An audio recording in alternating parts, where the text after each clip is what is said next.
Okay, Boker Tov, everybody. We do like to start on time. A pleasure to see everybody, and welcome back, I guess, for our second Zoom season on Pirkei Avot.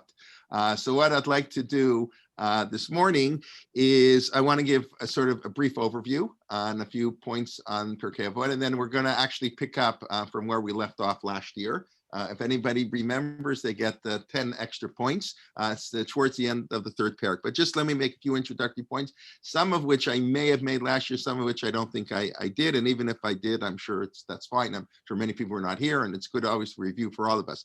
The first thing I'll say is it's very interesting. We all know that there is a custom to study Pirkei Avot between Pesach and Shavuot. So before we get to, we'll discuss why we have such a custom.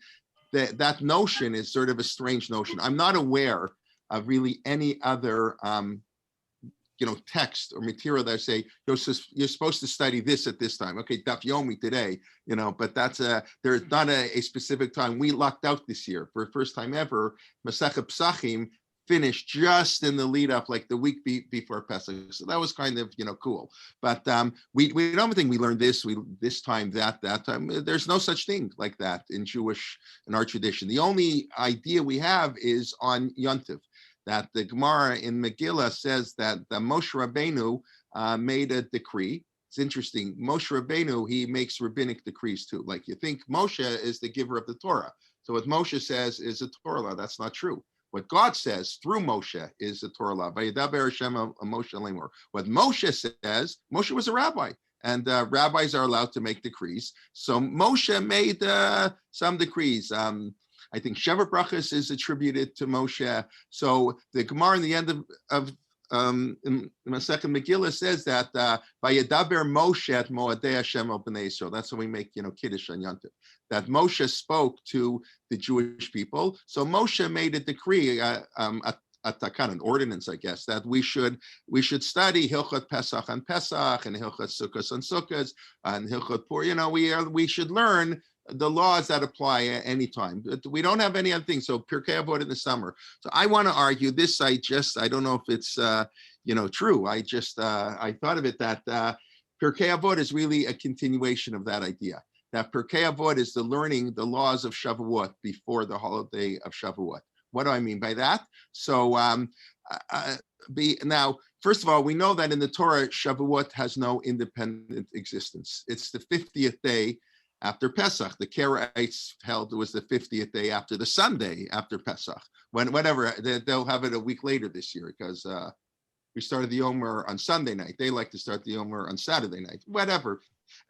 So the Torah, there is no independence for Shavuot. In many ways, the holiday of Shavuot is the Shmini Atzeret. It's the Atzeret of Sukkot. And we know in Mishnaic literature, Atzeret is the holiday of Shavuot. Whenever the Mishnah uses the term Atzeret, it doesn't mean Shmini Atzeret. It means the holiday of Shavuot. On Sukkot, we have 7 days, and then we have Shmini Atzeret.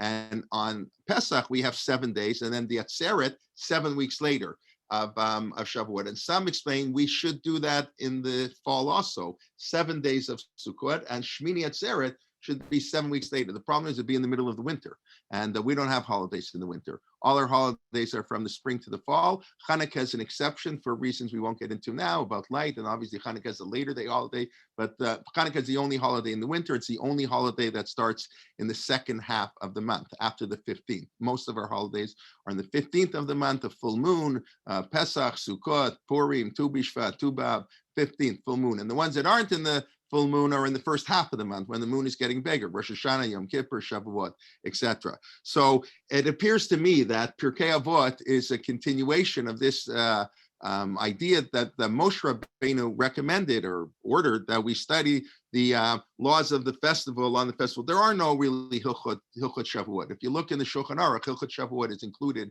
in Hilchot Pesach. It's just sort of the last part of Hilchot Pesach.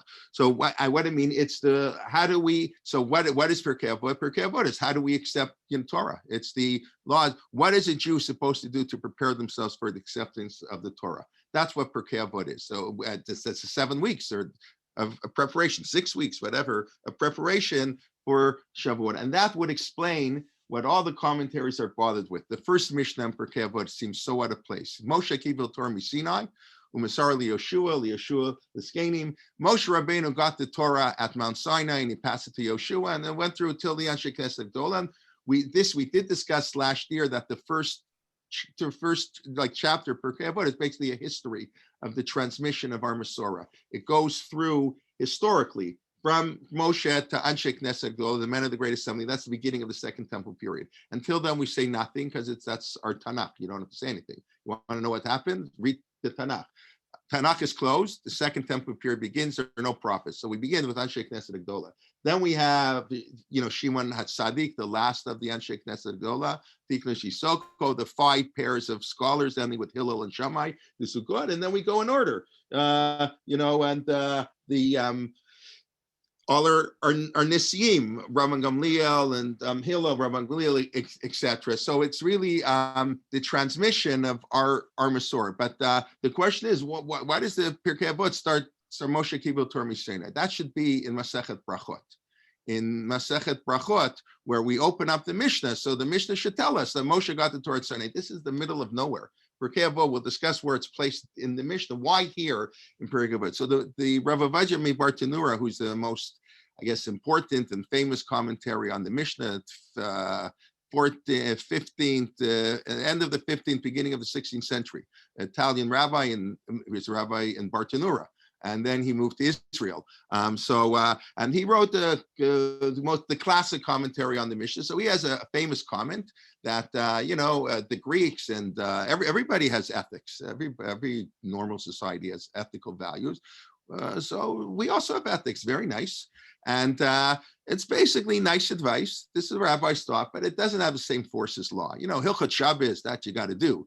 Alti Froshmin Hatzibur, or all these nice things. There are 4 character traits in man. To be like, that's a very nice, but it's not binding. It's not obligatory. It's what rabbis say. So the Bartanura says, in order to disabuse ourselves of that notion, the editors of the Mishnah, Rabbi Yehuda Hanassi, put this Mishnah of Moshe Kibel Torah Misinai to tell us, no, the ethics are also from Har Sinai. Ethics also come from Har Sinai. That's the famous comment of the Bartanura.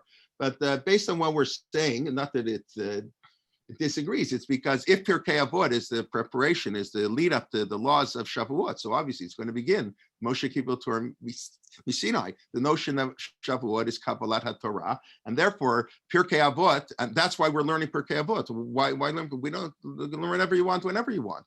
But we learn Pirkei Avot, no, because these are the laws of Shavuot. Normally we do 30 days in advance. Okay, so here maybe we're doing a little longer for the preparation of the Torah. We need a little bit longer. So we study Pirkei Avot. So we have to begin Moshe Kibel Torah Misinai. Perhaps that's why the first Mishnah appears here as it does, which is in a sense really out of place or belong. Now, where is Nezikin? Where's Nezikin? Where is Pirkei Avot? So I already said it's in Nezikin. It's in the 4th of the 6 orders of the Mishnah. So I'll throw it open to questions if anybody wants to interject. Why is Pirkei Avot? If you're editing the Mishnah, where would you put Pirkei Avot? I'm not sure I know the answer, but where does Pirkei Avot? Does it belong in Moed, in Zraim? Like with which section of Jewish law? There's 6 orders in the Mishnah. Each one has its own theme: laws of agriculture, laws of the holidays, family life, nashim, laws of business, and then kodshim, the sanctity of the temple, and tahara, purity and impurity. So where does Pirkei Avot belong? So we could have said it belongs at the beginning, the introduction to as we'll soon see in the Mishnah we're going to do. But Rabbi Yehuda Hanassi decided to put it in the end. He stopped it in the end of Nezikin, after Bava Kama, Bava Metzia, Bava Batra, the heavy duty stuff, contract law and property rights and law, assault and battery, and our judicial system, all the Nezikin, which is considered in circles of learning the meat and potatoes of learning. The Talmud says, Harotzel Lachkim, if you want to get smart, it's funny, if you want to, you want to tax your brain, you want to do exercise in your brain, learn the laws of learn monetary laws. So that's why all yeshivas, that's what they basically study. Whether it's a good idea, the focus they do, that's a whole other discussion. But the Gemara says, Harotel Lachim, they study monetary law. So Rabbi Yehuda and Nasi put Pirkei Avot there. So I think, unless somebody has another reason, the simple reason is because That's where ethics are most needed. You don't need ethics in the shul. Like, I mean, maybe you do, but in shul, people don't cheat. People don't offer their rabbi like a deal like a little under the table there. That's not how. We don't have to worry about that on Shabbos. Maybe but we have to worry about that in the business world. Nizikin are the test of ethical personality is how we act in the business world, and we know that over and over again. This is obvious, Nasata v'natata be'emuna. The first question the Talmud says God asks us: were we honest in our business dealings? There are more laws in the Torah than any other area of law. I wrote last week if when anybody, so one of the Divrei Torah that Rashi says we left Egypt in order to be honest in our monetary. That's almanat kain. It's like beyond belief what Rashi says, because it says in the Torah, have honest ways, because I'm the Lord your God who took you out of Egypt. Very nice. What does honest ways have to do with leaving Egypt? So Rashi says almanat kain.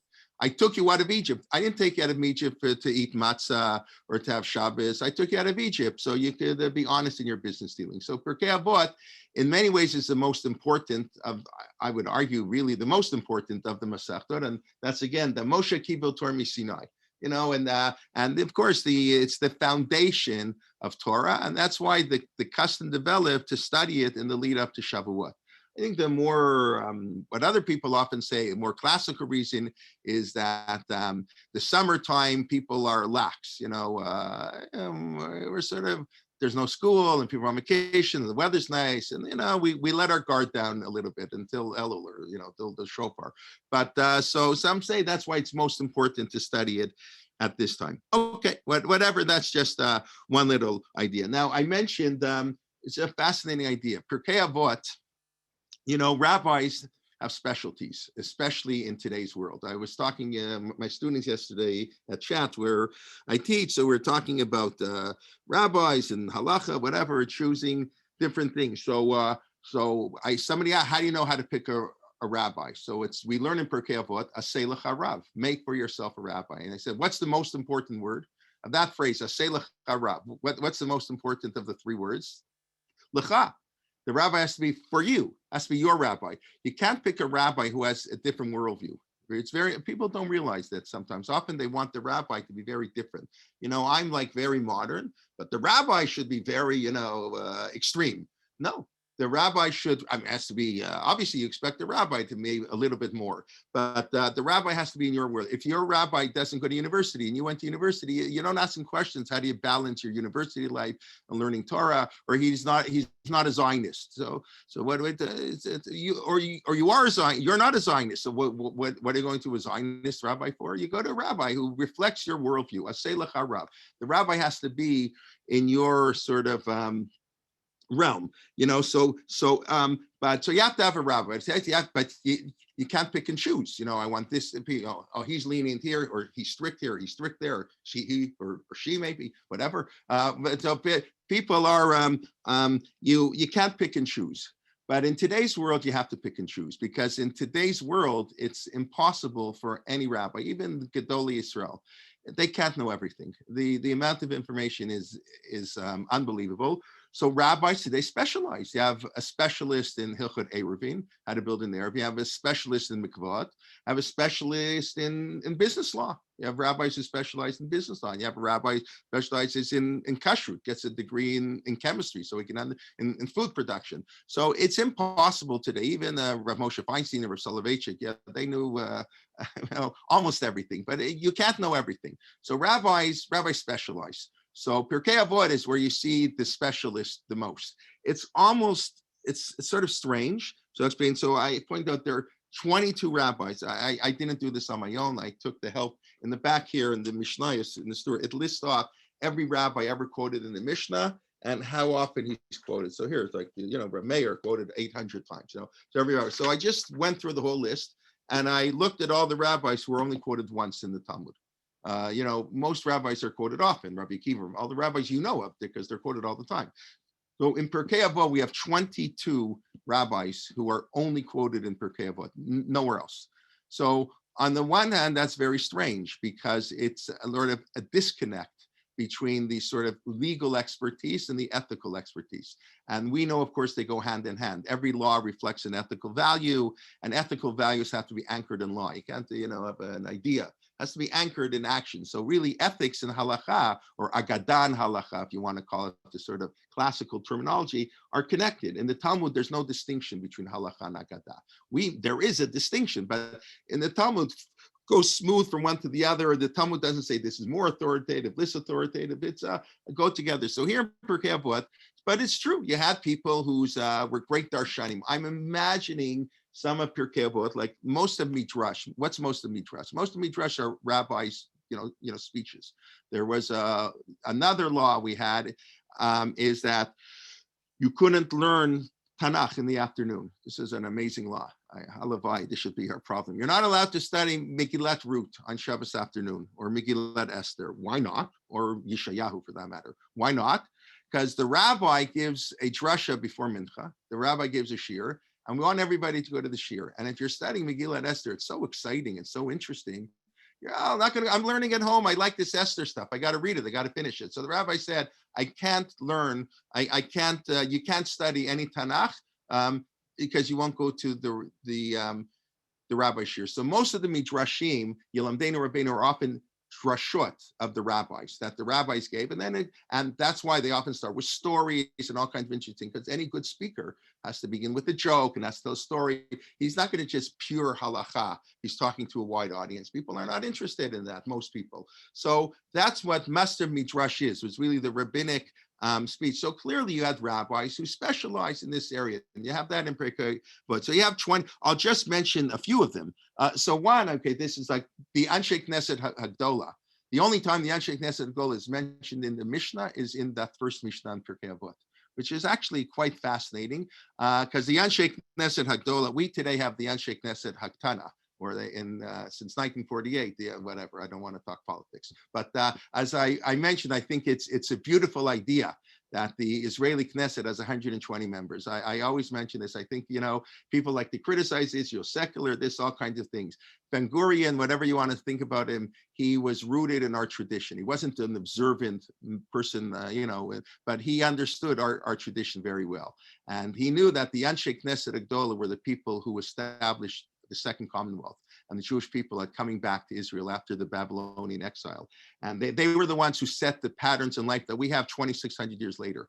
They established our Shmona Esrei. The Shmona Esrei that we say today was composed by the Anshe Knesset Agdola 2,600 years ago, except for the 19th bracha of Bilam Oshini. That comes later. And they did all the brachot. According to the Torah, you don't have to say any brachot except Birchat Hamazon. So, and then maybe Birkat HaTorah, but that you make a bracha on food, that's all on Anshe Knesset Hagdola. Now we make Kiddush on Friday night, it's on Anshe Knesset Hagdola. According to the Torah, you go to shul, you say, Atakidashta, you daven marv, you say, I sanctify the day. I don't have to take a cup of wine and make Kiddush. That was the Anshe Knesset Hagdola, Havdalah. So, but that's all in the Gemara. And the Gemara says they're called Anshe Knesset Hagdola because they were so great, they returned the glory of the Jewish people. That's why they're the Anshe Knesset Hagdola. We know very few of them by name. Ezra seems to have been the founder of Anshe Knesset Hagdola, but there were 120 of them. That we all know. And I think it's a beautiful idea that the Israeli Knesset of today has 120 people. They see themselves, following Halavai, if only they could follow to be in the footsteps of the Anshe Knesset Hagdola. So this is the only time they're mentioned in the Mishnah. But that's kind of understandable because they're before rabbinic Judaism. But somebody like Rav Elazar ben Arach now is only mentioned in Pirkei Avot. Who's Rav Elazar ben Arach? Anybody want to throw out? Be like a tough teacher. Okay, so Rav Elazar ben Arach is one of the 5 students of Rav Yochanan ben Zakkai. And it's really a very tragic story. Wasn't he the one who started and then forgot? Yeah. That's the one. So according to one opinion in the Mishnah, if all the students in the world are on one side of the ledger and Rav Elazar ben Arach is on the other, he weighs them all down. He was greater than everybody else all combined. And we never, ever hear a peep out of him in the rest of the Talmud. He's like absent in the Mishnah. He doesn't exist. What happened to him? So the Talmud has a very tragic story we're not going to get into the whole thing now. We mentioned it a little bit last year. Basically, he went on vacation. He went to live in some fancy schmancy area with nice, spas, and he forgot his Torah. He forgot his Torah. I'm imagining the Gemara is exaggerating a little bit, because it says that when he came back, they gave him an aliyah. He instead, it said Hachodesh Hazeh Lachem. This month is a new month, Hachodesh, and he couldn't read. He forgot how to read. So he read Hacheresh, the Resh and the Dalit, and it looks the same, Chodesh and Cheresh. So, of course, that's the rabbi saying Cheresh means he's deaf. He was like deaf to Judah. I don't think it literally means it. But so that's the tragic story of Rabbi Elazar ben Arach, who's mentioned only in Pirkei Avot, and mentioned as perhaps the greatest potential, the greatest of all the students, Rabbi Yochanan ben Zakkai, Elisha ben Avuya.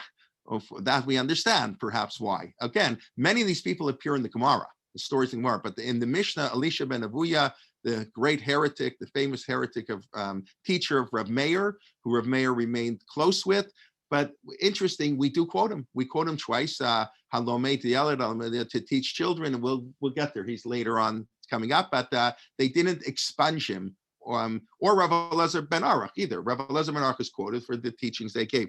Perhaps the most interesting one I would say is, there are 22 of them, but Yehuda ben Tema. Yehuda ben Tema is the one who says we should be as strong as a lion, as swift as an eagle, and in worshiping God. So how do we worship God?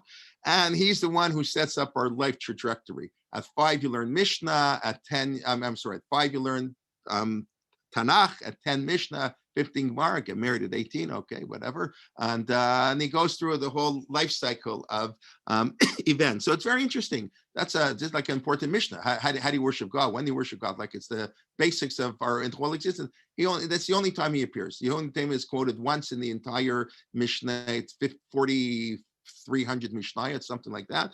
So it's very interesting that you have all these rabbis who were specialists, so to speak. But I said it's on the one hand a little, I don't say problematic, but it's kind of interesting, especially. I would say there are 2 exceptions, and I think exceptions are worthwhile to note.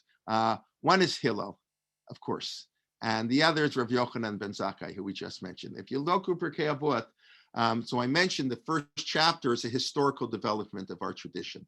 That goes through the son of Rabbi Yehuda Hanasi, Rabbi Gamliel Benosha Rabbi Yehuda Hanasi. And so it goes through about from the Anshe Knesset Agdola, from the beginning of the Second Temple period till about the middle of the 3rd century. So we're talking some 850 years. So the first chapter and the first 4 Mishnayot of the second chapter cover the first about 850 years. 500 of them are covered in a snap, like before until Hillel and Shammai, we go very quickly. Rabbinic Judaism was in its infancy, hadn't really developed yet. And then we go a little bit slower till the 3rd century. And then we go back to Hillel. And then it's Hillel's student was Rabbi Yochanan ben Zakkai, and then we say the 5 students of Rabbi Yochanan ben Zakkai. So I think it's instructive that 2 of the rabbis who are mentioned a lot, both in halachic literature and the rest of the Mishnah and in Pirkei Avot, are probably the 2 most important rabbis in the Mishnah. There's a 3rd one, of course, but Hillel is, the Pesach. He was the one who said you can bring the Korban Pesach on Shabbat. I don't have to tell you the greatness of Hillel. And Rabbi Yochanan ben Zakkai, we wouldn't be here today without Rabbi. And when I say we wouldn't be here, I mean there would be no Jewish people. Rabbi Yochanan ben Zakkai saved the physical and spiritual legacy of the Jewish people because he negotiated with the Romans to, the Zealots wanted a fight. An impossible fight to win. They weren't going to beat the Romans. They would have gotten wiped out like they did at Masada and everywhere else. They would have wiped them all out, like the Bar Kokhba revolt. So many were killed. Then Rabbi Yochanan ben Zakkai was a peacemaker. He knew the temple had lost its value. It was just a meaningless building that had no purpose anymore. So he didn't even try to save it. He said, I got to recreate Judaism. We're like alcoholics. We have to hit rock bottom. And the only way to get up is to hit rock bottom and then go start again. So Rabbi Yochanan ben Zakkai, Tein li Yavne v'chachameh, and he saved Judaism, and he builds Judaism.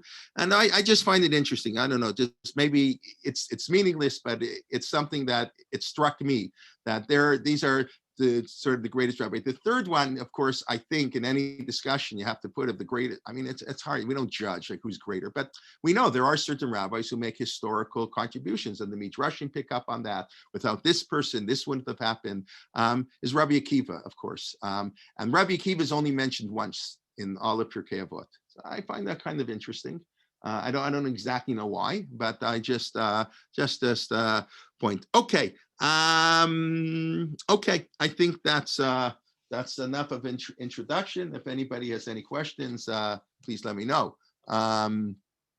Okay, I'm just looking at the comment. Yeah, Debbie, the judges need to realize they are not above the law. Absolutely, that's judges always have to realize that. We have very high demands of leadership. I don't want to give a sheer in leadership. Rabbi Jonathan Sachs, Alev Shalom, spoke about that a lot, and it's a big problem. I'll just say one comment on the Shem Shemaim. Leaders have a greater obligation to act for the sake of heaven.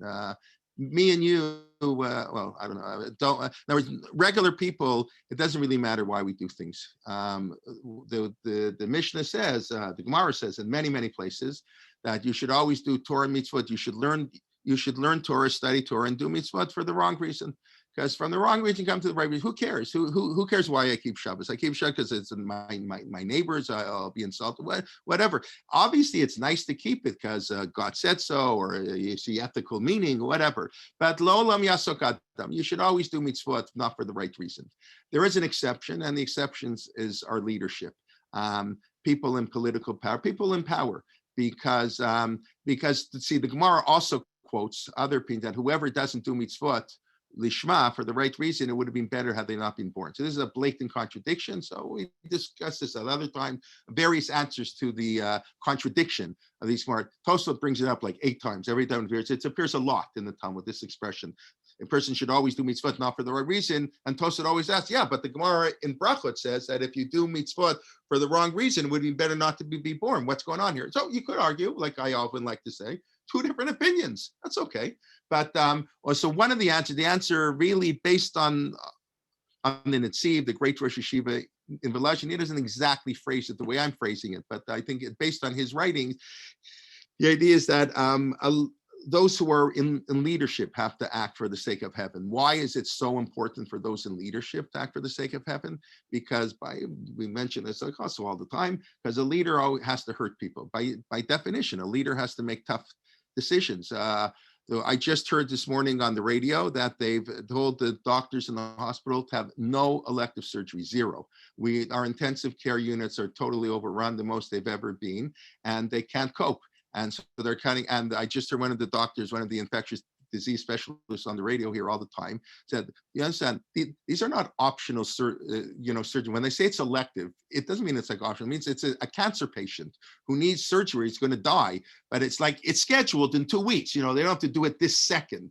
So it's like unbelievable. So you have to make a decision. Is it the right decision, wrong decision? That's not for me. I have no idea. I'm not expert enough to know what will be better for public health.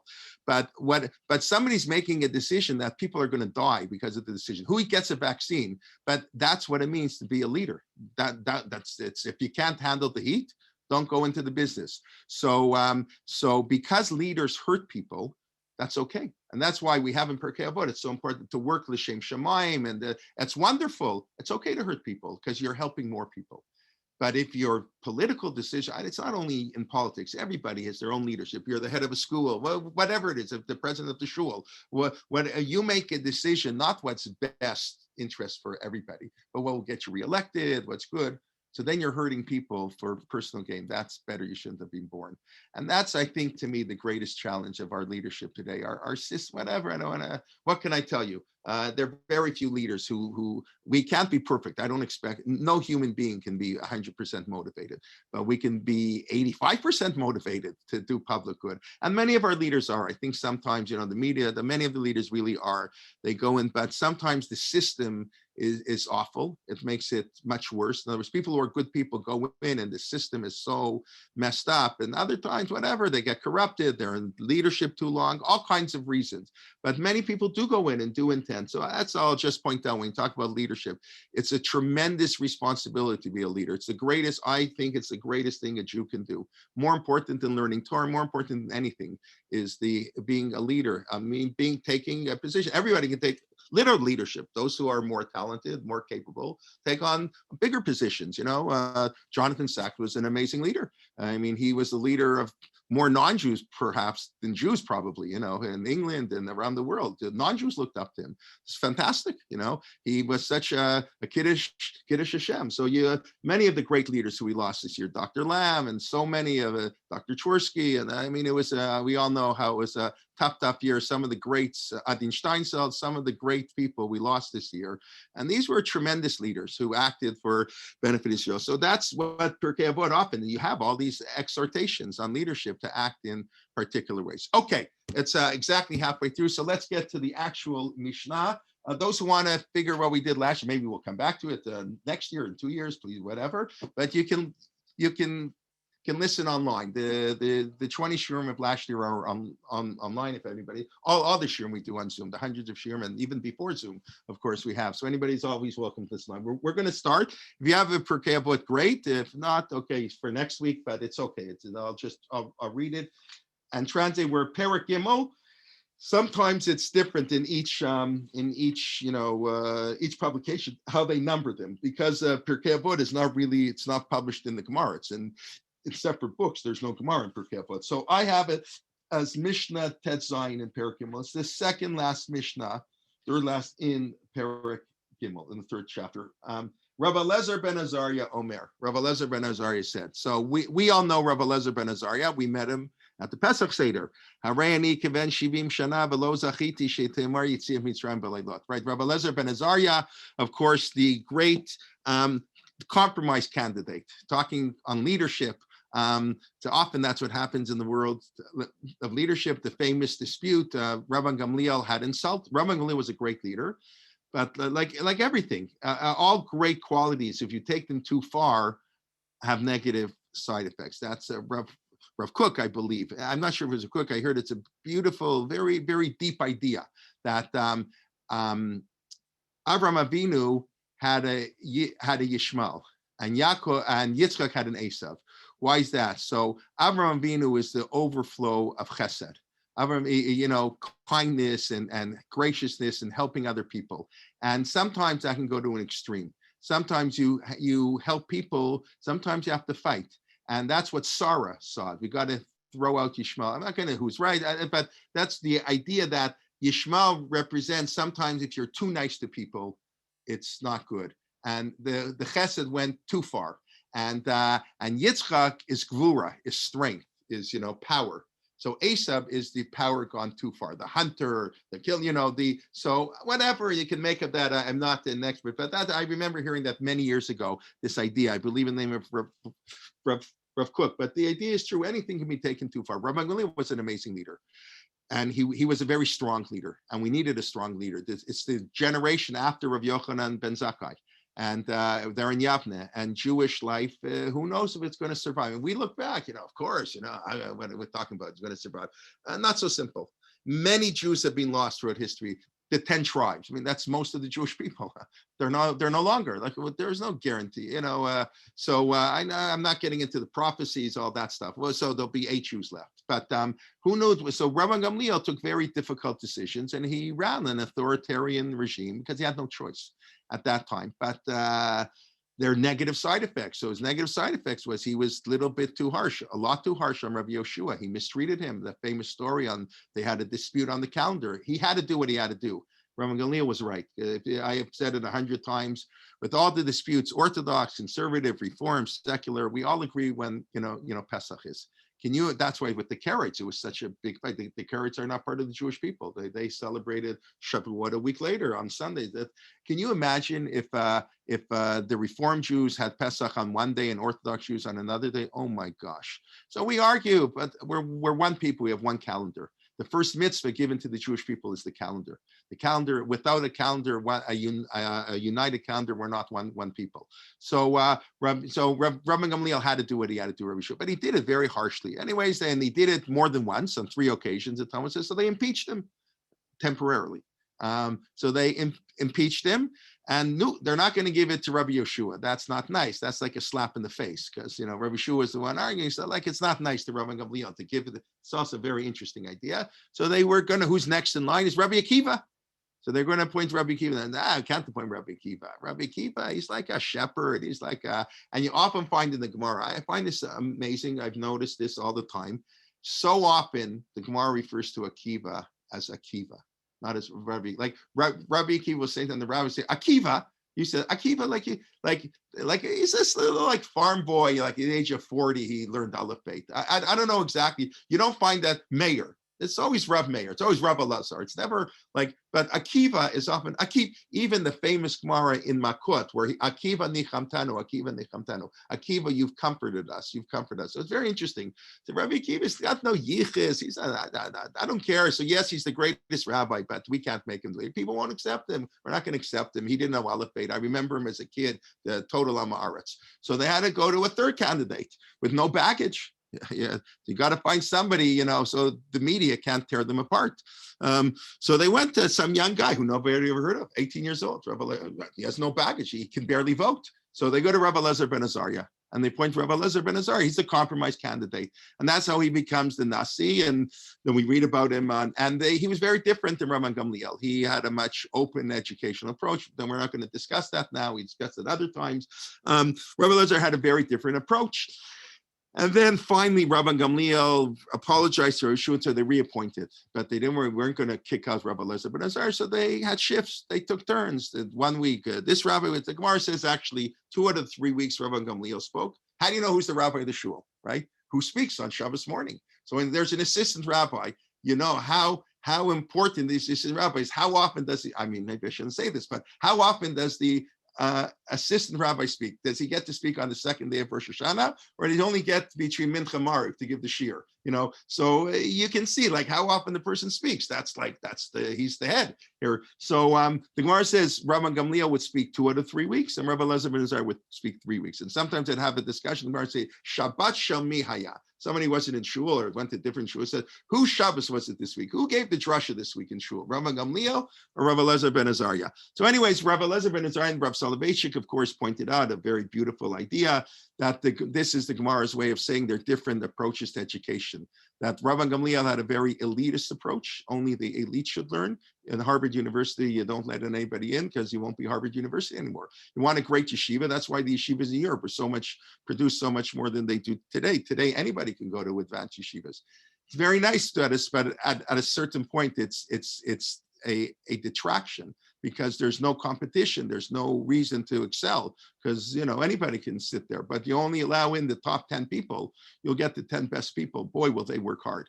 So that was the approach of Rabbi Gamliel. Only the elite can come in. And Rabbi Elazar ben Azariah, everybody can come in.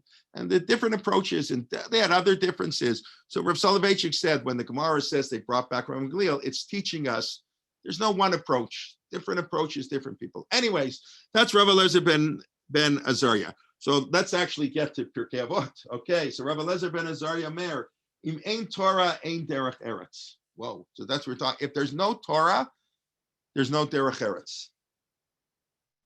So what does that mean? What's derech eretz? So the Shua derech eretz, we know we're going to Yafet Talmud Torim derech eretz, Rav Shimshon Raphael Hirsch Torim derech eretz.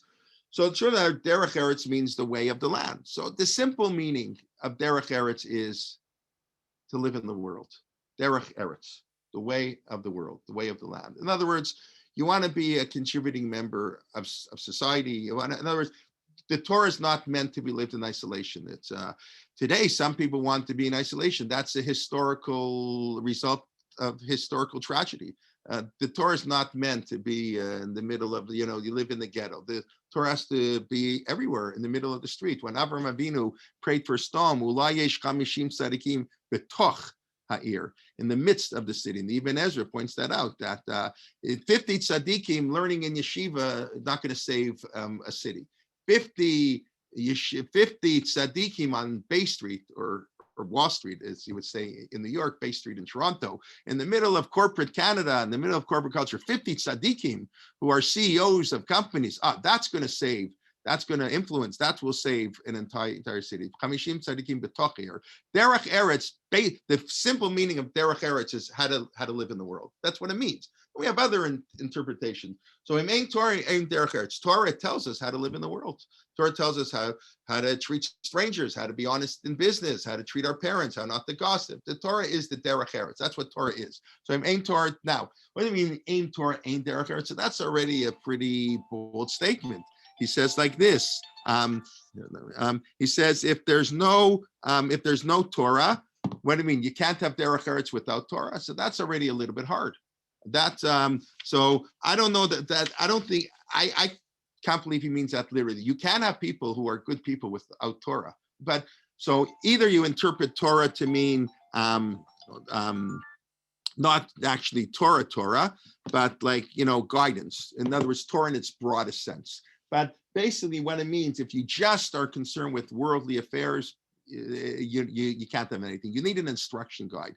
You need Torah to have derech eretz. Now, of course, we also know that derech eretz, the Hirschian approach, so to speak, of derech eretz, which takes a little bit living in the world, he sort of takes it in a more intellectual way. In other words, that you have to study science, and you have to study culture, and you have to live within the culture you're living. So of course, he main Torah and derech eretz. Again, the Torah molds us and how to do that, guides us and how to live within the world.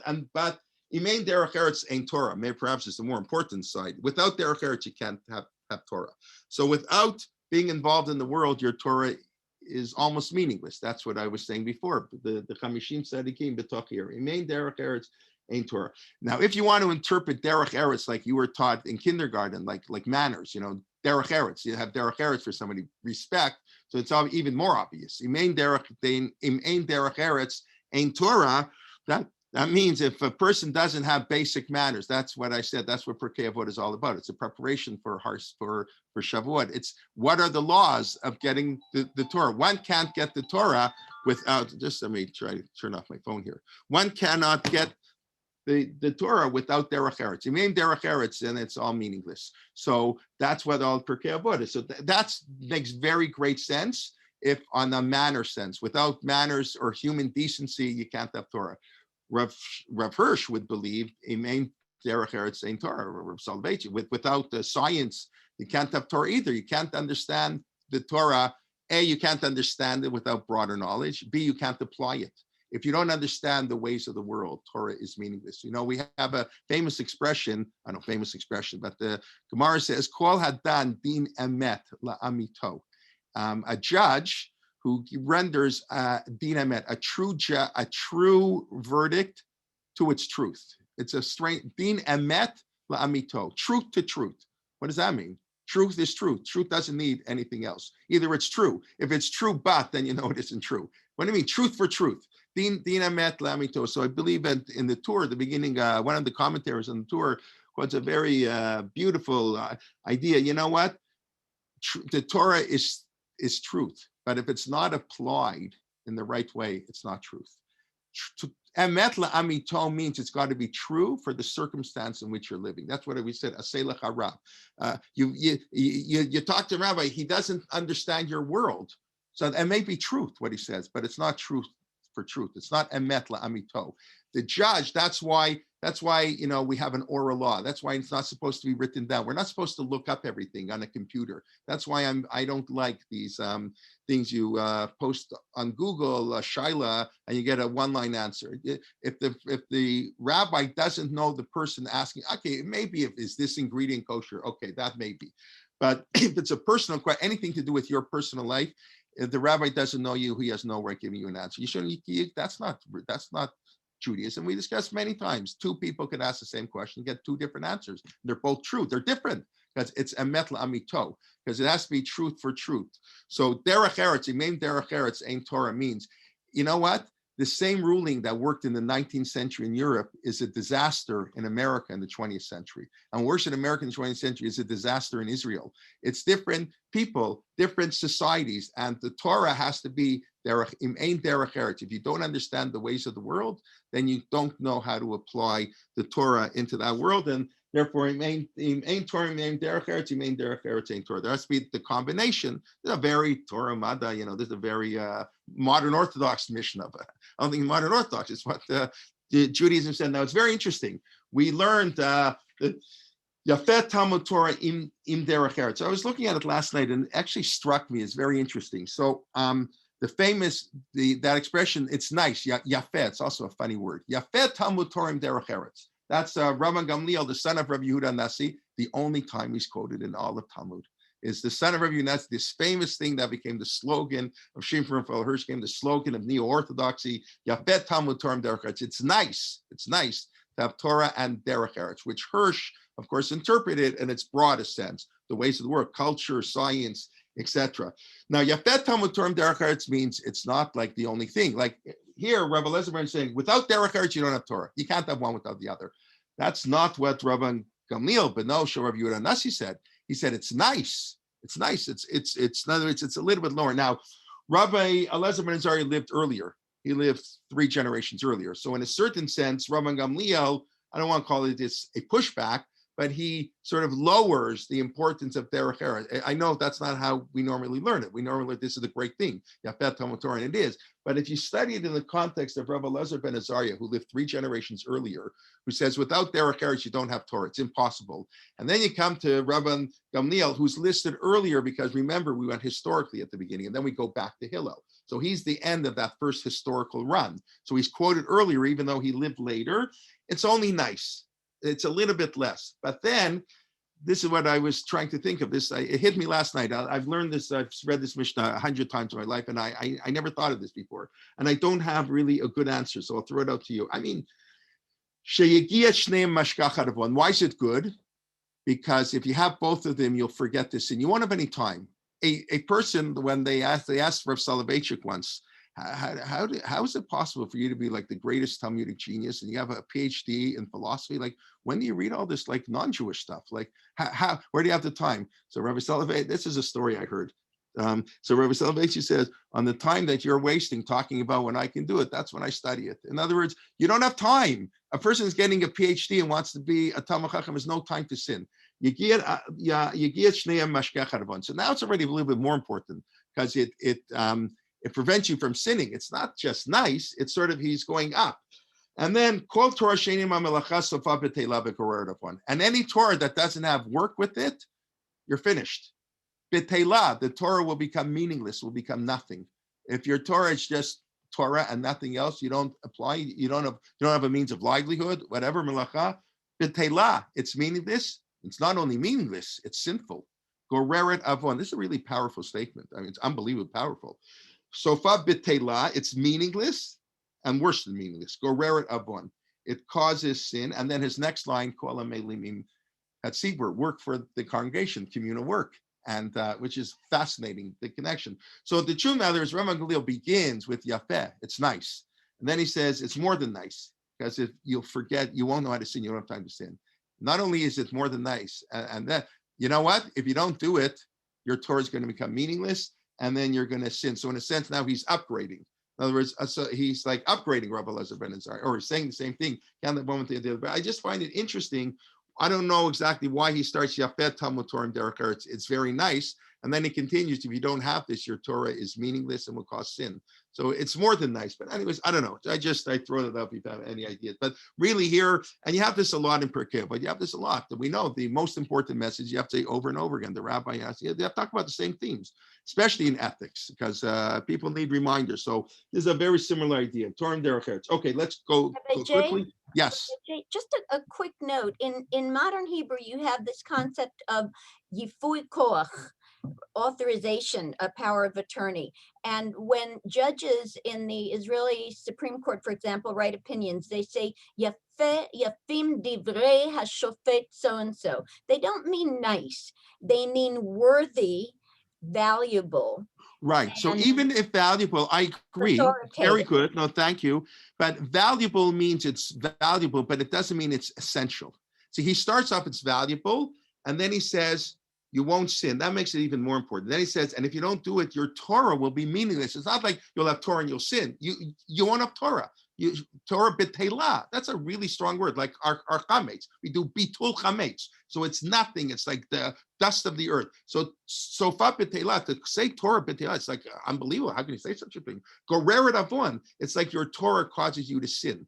And we know that. That's what the Gemara says. If you don't teach a child a trade, you're teaching him how to sin.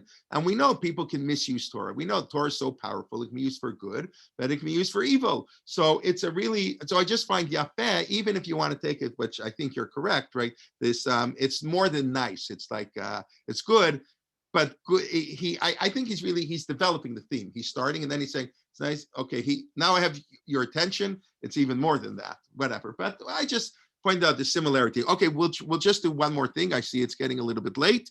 Im ein chokhmah, ein yirah, im ein yirah, ein chokhmah. You can't have wisdom and fear. Well, again, these words are hard to translate because they have multiple meanings and different people interpreted them different ways. So, im ein chokhmah is wisdom, and yirah is fear. But yirah in the Bible is really generally awe, not fear. Pachad, Rav Soloveitchik points out on Rosh Hashanah we davenu b'chein tein pachtecha Hashem Elokecha. Rosh Hashanah is the only time of the year we want to fear God, but that's not a good Jewish attitude normally. We don't like that normally. It's not healthy. Rav Soloveitchik has a famous piece about that. We don't have time to get into now. But yira generally, ish imo v'aviv tira'u. It does not mean to fear your parents. It's not a good relationship to fear your parents. It means to be in awe. Wow, my parents are so smart. They have life experience. I mean, you know how kids are, but you know, when they get older, they have more of that. But yira, they're being awe. So they're being awe of God, to study God's wisdom. You know, the world He created, His Torah, the beauty of the Torah. So and chokmah is generally understood to be worldly wisdom. The Gemara says, chokmah b'goyim tamin. If they tell you they're really smart, non-Jews, you know, the best doctors in the world are not. Believe them. If they tell you Torah is the best in the non-Jews, don't believe that. No, their Torah is not better than ours, so to speak. But wisdom, there is lots of wisdom. So chokmah, but what it means here, but chokmah in this context, that's meaning ein chokmah, chokmah bina bedat. Knowledge, in intelligence. You can't have fear of God. In chokhmah, then you can't have yirah. In other words, to be afraid of God, you don't need any wisdom. As a matter of fact, that's often what we teach our kids. Kids often have that. They don't have the wisdom, but they have this sort of instinctive fear of God. God will strike me down with lightning. I'm afraid of God. What's God going to do? That's how kids are. That's a very unsophisticated approach. So if you want to have a good approach to God, you need wisdom. You have to study. The Rambam would understand it. In Chokhmah, you have to study philosophy. You have to understand God a little bit more, understand what we can about God, which is not so much. We can understand what God isn't. We can understand the attributes of God. We, as the Ramban expresses, the Torah is the autobiography of God. You want to understand God, you study Torah, but you have to study nature. So in order to have yirah of God, you need to have wisdom. So you have in ein chokhmah, ein yirah, but in ein yirah, ein chokhmah. But if your wisdom gets ahead of you, and you have it's not grounded in morality. That's, of course, a big problem we have in our society of today, that our wisdom is, science sometimes lacks a moral intuition. Now, that's not the job of the scientist so much, but he has to work with, it has to be done in the framework of morality. So in ein yirah, if there's no awe of God, that what you're dealing with is then there's no chokhmah. I remember many years ago in YU, Rabbi Tendler once saying that a Jewish doctor, he's not a doctor, he's a rofeh. He's when he goes into medicine and he's healing people, it's not just healing people. He's healing people as a mission from God. This is the godly work. This is what we want. So there has to be, again, the combination of chokhmah and yirah. But our worship of God has to be a sophisticated worship. I think that's the most important. From me, when I was sort of looking around, I think too many people have a sort of I mean, it's hard. We don't study philosophy. Philosophy is not popular anymore. It's not going to help you in the job market so much. And, but in the medieval period, all the greats, they understood philosophy is the basis. You have to understand what, to study. It's the underpinning of these. But yes, there were great debates, I guess, always throughout history, the importance of philosophy. It doesn't have to be just philosophy, but I'm saying there has to be an appreciation. You can do the same thing by science, just to get awe of God through science, to get awe of God through nature in many different ways. So that's what the Mishnah is saying. Again, there has to be a combination, and the purpose of all this is to make the world a better place. And then the last one, which is the idea of Ein Binah. Imein bina, ein dad, imein dad, ein bina. This is, again, bina and dad, a little bit hard to understand. What's the difference, right? Chachma, bina, v'dat. But here we're talking about bina, v'dat. So we can understand, probably means knowledge and understanding, or what we might call knowledge and application. Yeah, knowledge is great, but knowledge that is dead knowledge, that is in the corner somewhere, that's not applied to the real world, is useless in a sense. Imein that, ein bina. If you don't have application, your knowledge is meaningless, but you can't apply without knowledge. In other words, too many people want to do things without knowing enough. I said before, rabbis, can have different opinions, pick a rabbi and different things, but you have to have a tremendous grounding of knowledge. But knowledge, understanding, and application have to go hand in hand. You can't have one without the other. So Torah has to be applied in the real world. Torah and the world go together. Awe and wisdom go together. You can't have one without the other. And knowledge and understanding go together. And the last one, in kemach, in Torah, and Torah, in kemach. This means derech eretz. Before, it didn't mean to earn a living. Derech eretz means wisdom, understanding, knowledge. Because here it says, without flour, this is, everybody knows this one, imen kemach in Torah. This is, if you can't make a living, you can't study Torah. You'll be poor. And then without, requires money. Anything worthwhile in life requires investment. You have to invest and make money. Torah is no different, right? So, imen kemach in Torah, but imen Torah in kemach. But if your whole goal is to have more flour, what's the point? What's the point of money if you're not using it properly? That's why I'm a big fan.